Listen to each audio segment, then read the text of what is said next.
my name is Maurice Washington. I want to welcome everybody to another episode of Executive Talk. Those that are watching live and those that are listening later on our podcast, thank you so much for joining us.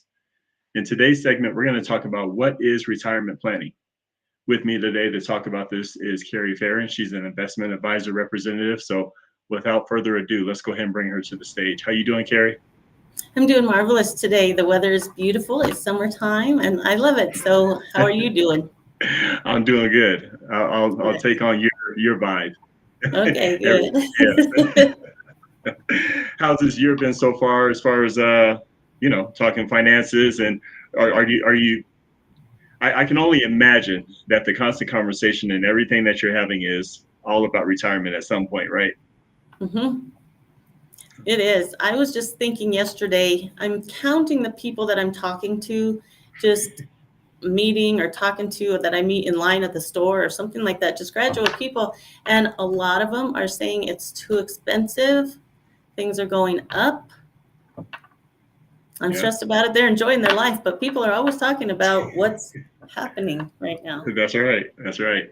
Well, let's put some perspective around that and get started with today's conversation, because again, this is very important. So let's just go right into what is retirement planning. Because ultimately there's something what's behind the retirement portion is a planning part, and I think that is the biggest portion of retirement is the planning portion of it. And explain to us the new mindset we should actually come into the show with. So the mindset, what I want people to kind of think about is where they're standing now with their finances, where they want to be in the future, and how to get there. I know a lot of people are questioning it all the time with all of these things happening in this country right now. So there are a lot of questions on it, and I want people to kind of think about where they are now and where they want to be, and we can help you with that. That's fair. And to put some perspective in regards to it, let's talk about where retirement planning or this retirement came from. And right now we have the American flag. And so break down to us these bullet points that you provided for us here, Kerri. Yeah, so right now, what people are looking for are exciting things. And I can explain all of it. It's been through my life too. So, the first one's home ownership. People want that dream house. They love it. And a lot of people are getting them. They're excited as they grow, getting out of the younger age. They start seeing these things about home ownership, the love of that. Wonderful, a career, what they're looking for. Go to school and then get something that you like to do. People love to do that. They want to also see that with a kind of job that has a financial security. So they're looking for things that they believe they can grow in, and they find those places. They continue to grow, get raises, get new jobs as you go up, and they really focus on that, which brings on your freedom and independence with those wonderful jobs or the entrepreneur things that they're doing today. They're able to get the money that they want, being happy, being able to have that freedom and independence, which also brings you down to the community and social connection, legacy and generational progress, and personal fulfillment and happiness. And all these things together, people dream about them at any age. And a lot of it happens because they really focus on it. And it's exciting. Sure.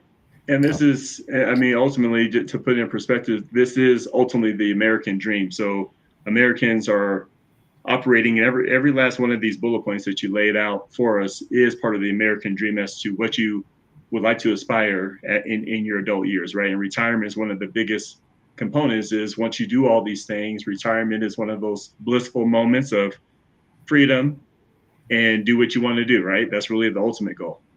Mm-hmm, it really is. And I watch people do that. I've met many people in the past that have retired at 55, have worked, well, have the money and retiring at 55, and you have another 30 years to be able to do what you want to do.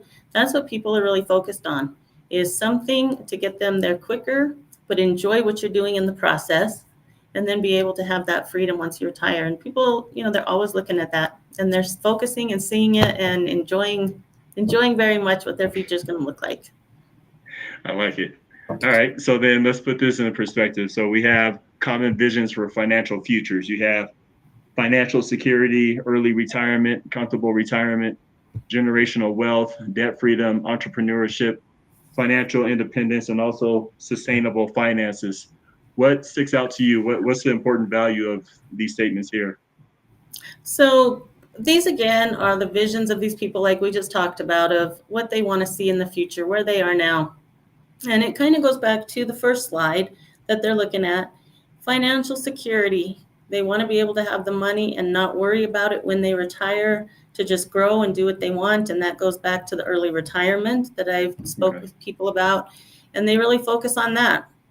Comfortable retirement, you either want to stay home and play with your grandkids and do things like that, or you want to be able to go on all these trips and enjoy family events away from home. So you really want to have a comfortable retirement to be able to do what you want to do. That comes with generational wealth. A lot of families want to be able to save their money so that they can hand it down to their kids, so that they can go through the same exciting things. It's just going down that list is just people, that's what they're seeing, and they're happy about it and comfortable. Yes. Okay, and this is good, because this is, for those that are watching, this is exactly how the mindset works when it comes to retirement. These are all the thoughts, these are all the dreams. It's almost like the bubble on top of your head, and things that you're sacrificing for today that keeps you interested in your job, because you're like, okay, well, I have a few more years, I'm able to retire, so I'll keep pressing through. So these are some of the visions, and I like where you're going with this. In this statement here, you have things that happen during the pursuit of retirement, and I feel like these are the bubble, the things that pop that bubble almost. So talk to us a little bit about how this plays a part in the retirement planning. So things that happen during this pursuit of retirement, as it says, as we go along, we just talked about all the fun things that people want to do. They look into the future and just get excited, of planning. And they have this plan.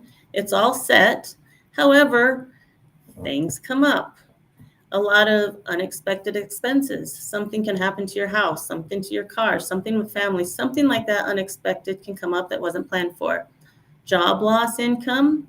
I just had a client that the husband lost his job, and all of a sudden that totally changed the income view and what they were going to do. Market volatility. Everybody's looking at the market, especially the fluctuating market right now during president election time. And they're really worried about that. They're watching that, and they know that can change their retirement plan. Changes in family circumstances. Divorce. Don't want to talk about that, but things like that happen. Inflation and cost of living increases. I live up in Fort Collins here, Colorado, and it is increasing by 120% on the costs of homes. So that's scaring people. I've talked to a lot of people there that they want to leave because they have to. Health issues, economic downturns, poor financial decisions, because sometimes people will talk to who they know in the family that have no idea about financial stuff, but they'll talk to them before they'll talk to a financial advisor and listen to what they have to say. So sure. This is all the things that can start popping up as you're looking into the future. You're not seeing these other things that can have a big cost on that.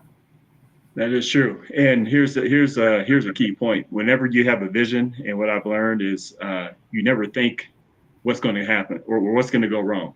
Like, for example, when you get married or when you have kids, you don't get married and say, wow, it's about to be horrible in the next 5 years. I cannot wait for this, and we're going to fight through it, and we're going to come on the other side. You don't have those conversations, do you? When you have kids, you don't have kids thinking, well, my kid's going to be sick and I might lose my job and I don't know what I'm going to do. You don't ever picture that in this vision bubble. It's always going to be peaches and cream. It's always going to be amazing. But these are the things that are right there in the middle that change the whole course of that planning portion of the destination of retirement. Yeah, it's crazy. They get so happy at the very beginning. Everything's just a lovely family. We have a new baby. I have a friend that just had their new baby. It's been a week ago. And of course, they're so dang excited, and that's all they talk about, which I would too. But for a while, that's the main things they're doing is just enjoying the time, this and this, but they're not even yet looking at some things that could happen that could totally change the perspective right there. And just even that, even in that situation, one of the words that you have brought up in the conversation is inflation. if you can take a moment just kind of to explain to us how deep of a hole, I guess, inflation is, because when you think about the finances, it's not like finances are increasing dramatically that are, outpacing the inflation that we're in. We're seeing inflation outpace the raises that people are receiving and Mhm. the job opportunities. So talk to us a little bit further about how this inflation is taking away some of your savings, I guess. Yeah, inflation, a lot of people talk about that too. They don't understand it. They don't understand why it's going up while their income is not. And people are stressing about that. They're seeing all these costs, even like taxes on their homes are going up.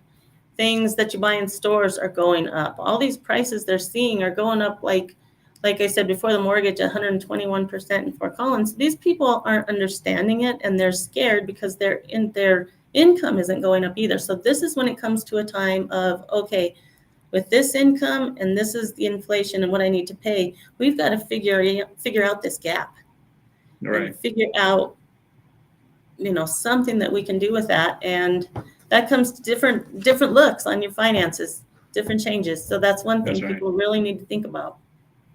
I like it. Well, let's talk about this because you brought up another interesting point to us, and that is the common mental frustrations while pursuing retirement. Take us down this list and tell us how you've seen, just in conversations that you've been working with people, how they've been playing a part and how they've shown up. Yeah, this is a really good question. I'm glad you asked that because this is one thing that is the scary part that I talk to people about. When I see my clients, I really want to talk about their dreams and goals, what they want first. But then we do have to hit some reality. Hmm. And, so that happens. For instance, I see clients at ages 50, 51, they want to retire at 65, and they do not, it's just not going to happen. And I can't, it is what it is. And so what happens is this disappointment comes because all of a sudden those dreams disappear. Frustration because they don't know what to do. Like I said, there's that gap there and they don't know how to fill that in. Brings anxiety, stress, guilt, fear, all these things that are showing here. It's keeping people awake at night. It's causing sicknesses, it's causing depression, it's causing all of these things. And what it is they don't want to go ask for the help on this. For sure. They're hiding it. They're going into this big nice house with a beautiful boat, but inside it is stressed so bad and they don't want people to see that and they don't know how to recover from that because it's more in their stress in their mind than really thinking about in their heart what they really need. And that's where the stress comes and how you have to change that and start looking at things differently. I can only imagine, Kerri, you sitting down with a client and really breaking down, which I think where a lot of people hesitate in sitting down with financial planners, is once you actually break down how much they really truly need in order to truly be to truly retire and do it comfortably, because that is a whole different statement. Because not only are you thinking about the middle part of your life, you also have to consider your health risk when you get older Mm-hmm. and what that looks like and how much money you need to sustain a lifestyle. And give us a couple of circumstances, because I think even with your father, I think that was, talk to us about that, because I've heard you talk about that before. How does that show up, I guess, for you personally? Yeah, yeah, I was thinking of bringing that up and I might get emotional on this because it's been a year tomorrow that I lost my Oh, father. sorry. Um, so it is a good question though, because I want people to feel what these Hmm. kind of things do. Um, my dad and my mom both, they had a great retirement plan. It's a para here in Colorado. It's very much like a pension and it's great income, steady income, but it does not grow as inflation does. So I wish that we would have known more back then. But as it went through, Dad was getting the same amount of money every month, and he wasn't looking into the future, and he was spending and having a great time. But Yeah. then something happened, and we had to get him into a home. And with that income that he had, it just wasn't enough, and we had to go find different ways to find that income. And if people, as they're younger, even at age 18, you're not thinking about this, but let's go back in your life and think about what you've been doing those few years. What people really do need to think about, and they don't want to, is what the future is going to look like. And when that happened to my dad, I was like, I wish that I was doing what I'm doing and was able to help him 20 years ago. Sure. And something like that would have happened. I just also spoke to a person that I'm going to be talking to about his financial, and he's a younger person, but he doesn't believe like in the life insurance and stuff like that. Well, that will help him in the future. So he's not looking into other things that may happen that he's just really not looking at right now. And it's, it's difficult for that. And things happen and you have to live with it. But I want people to understand it in their head that there are problems out there, situations that people really need to sit down with someone and talk about so that we can get people to get over that wall that's holding them back. For sure. And I want to bring this point up, and before we move on to the next slide, because you're hitting on something extremely well, is that right now, in between the time, especially your younger years, it seems like you're the most impervious to problems, meaning that they could be there, but you don't think they'll happen to you. Mm-hmm. And so it's one of those things of you get caught up in this freedom bubble where you're just free, you got your money, you want to go do what you want to do. And it's almost, I don't know what I think that's that midlife crisis where you finally start thinking, mm-hmm. like, wow, this could actually happen. Wow, I'm not impervious to things happening to me. And so I think that switch does go off. Have you seen like a common age that you see a lot of people turn on, or that switch turns on? With the people I've been looking at, it's about the mid-40s. So even in the 30s, they still feel I got a long time to live. My job's going to go forever. They're not quite worried about it. But once they get 45, getting into their 50s, and they're looking at what they have, that's where it starts. Stress starts, and they're looking back at their life. And, I am going to give myself as an example. I did the first 10, 15 years after I got out, I just thought life was great. I had this wonderful 401k at this business. I thought everything was set. That 401k, I think I was saving $60 a month. Woohoo! And I was told at that time that was going to be my life and I was going to be great at 55.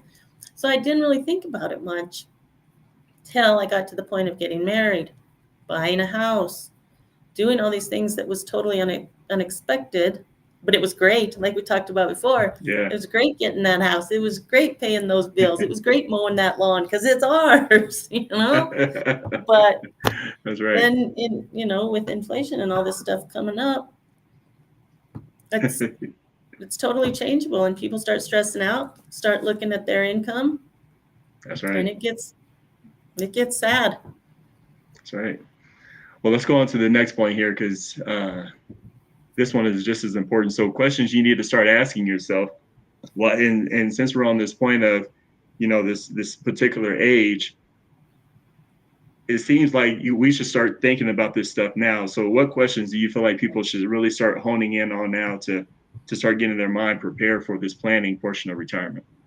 Yeah. So a lot of these questions are coming up about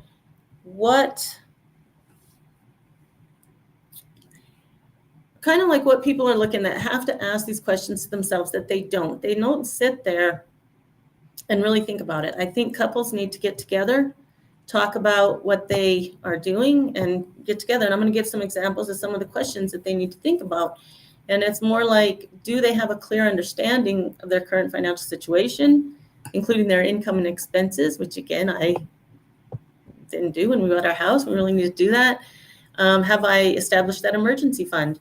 Instead of using a credit card to get my car fixed, we got to think here about how we're going to have that emergency fund in there. I'm just going down identity and self-worth. You really got to get down there and think about what's your short-term goals, your long-term goals, your future goals. You have to understand what your self-worth is going to be and ask those questions of where you want to be, how much you want to have, and what you think you're worth. So they're very good questions that you need to ask yourself. And these kind of things, reflecting on these questions and regularly revisiting them, can help you gain your clarity. And you really need to have these questions in mind so that you can sit down and talk and really see the value of your life and where you want to go. Sure. Kerri, I want to, as you were talking, this was what came up to my mind is it seems like it's one of the hardest question for couples to have, or even for an individual to have with themselves. And it feels like it takes a deep level of integrity and honesty to really have this conversation and actually have it fruitful to expose the right direction as to where you need to make the change. When do you need to sit down with the financial planner, so on and so forth. But how big does integrity play a part into making financial decisions? Mm-hmm. Yeah, people have a hard time making those decisions because of that. And right while you were talking about that question, I was thinking of the kind of people that I go and talk to. That kind of reminds me of integrity. I go and I see the couple. The husband is back with his hands up, sitting there because he thinks he knows everything. But the woman is sitting there going, crap. we're, we're in trouble.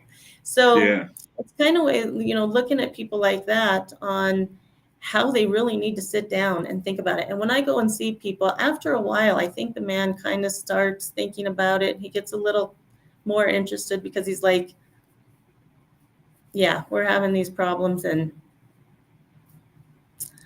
I don't know what happens behind closed doors, but you can but only they do. imagine, right? Yeah, Yeah, but we all do need to sit down and start looking at that, and start believing in the help that they can get, and not just believing they can do it themselves. for sure. And this last point right here, I think this is important as well.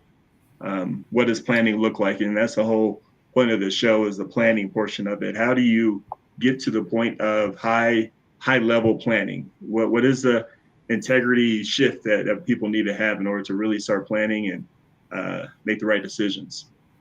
Mhm. So this is one of the things. Once the person in charge gets back onto the table and squat this, now you have to really start sitting down, okay, and like, okay, what does my planning look like? We need to sit down, look at my financial situation, where we are now, where we need to be, and let's figure out what that gap is and how to do it. Beginning with creating a budget. A lot of people have no idea where their money is going, and I've sitting down with people that I've saved them like $200 a month that they had no idea where it was going. Explore other income opportunities by updating your resume and networking. Find another business that you like to do. Be an entrepreneur. Understand, other things that are out there that you can get into that will help get that planning look a little bit better with that income. And then, keep that positive mindset and seek professional help if needed.